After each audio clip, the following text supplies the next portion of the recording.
간에 참호를 파놓고 서로 대치하면서 서로 그냥 굉장히 오랫동안 전투를 벌이는 그런 양상. 그러니까 참호 안에 굉장히 습하고 굉장히 병균도 많고 공기 질도 안 좋고 사람들이 몰려 있으니까 경로 안내를 시작합니다.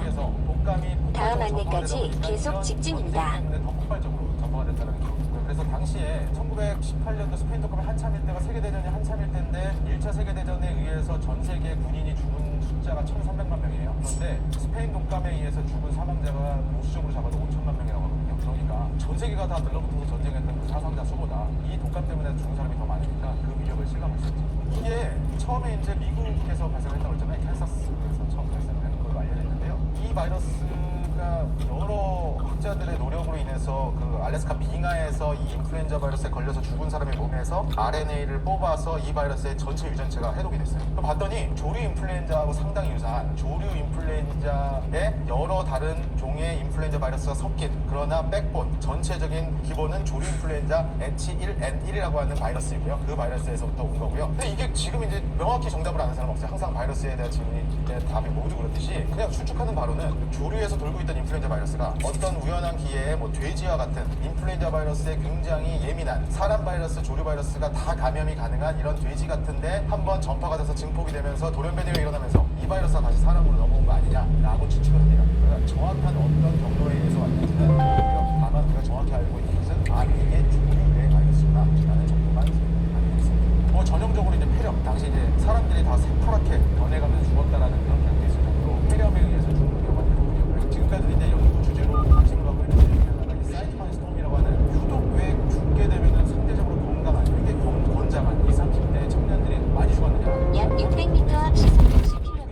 박수형 바이러스가 과속 단속 체내로 구간입니다. 들어오면서 우리 몸의 면역 반응이 너무 활발하게 일어나서 그 활발한 면역 반응 때문에 더 심각한 염증 반응이 생겨서 오히려 더 건장한 노약자들보다 오히려 더 건장한 청년들이 수많은 사람들이 죽어갔던 그 이유가 사이토카인 스톰이라는 것에 의해서 죽은 그런 것들이 밝혀지면서 이런 영향이 이례적인 상황으로 이게 뭐 에볼라처럼 막 90%뭐 이런 건 아니에요. 지금처럼 그 역학적인 기록이 아주 명확하게 남아있지는 않지만 아무리 높게 봐도 5% 정도 그렇게 알려져 있는데 5% 이하. 아니 근데 5천만 명이나 죽었어? 그만큼 폭발적으로 굉장히 많은 사람들이 그러니까 오해하실 수 있는 것 중에 하나가 5천만 명씩이나 죽었고 스페인 독감이 최악의 그런 인류 역사에 있어서 최악의 감염이었기 때문에 치사율은 뭐 90% 100%였다가 이렇게 생각하면 치사율은 상대적으로 낮았습니다. 그만큼 워낙 많은 새로운 경로로 안내합니다. 사람들이 죽은 것이죠. 잠시 후 단순한 치사율 연속으로 자체는 과속 에볼라 방지턱이 바이러스하고 있습니다. 그러니까 굉장히 공포의 바이러스로 알려져 있는 바이러스보다는 치사율은 낮았습니다.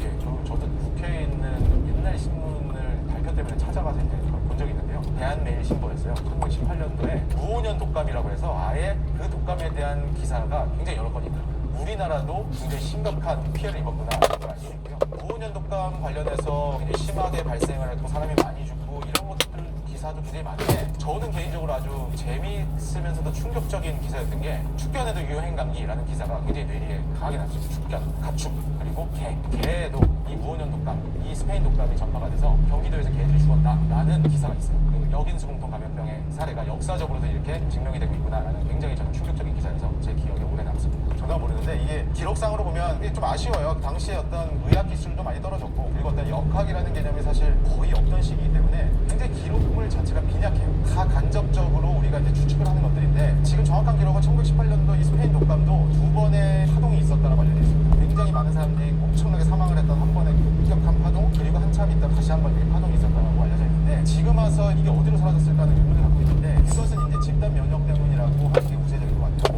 워낙에 전 세계 사람들이 다 감염이 되면서 5천만 명이 죽었긴 하지만 돌아가신 분들 빼고는 이제 면역이 형성이 된다. 그래서 약 집단적으로 600m 앞 신호 위반된 시속 50km 단속 그러다 보면서 구간입니다. 바이러스가 없어지게 되지 않았을까라고 추측을 합니다. 당시에는 백신을 맞던 시기가 아니기 때문에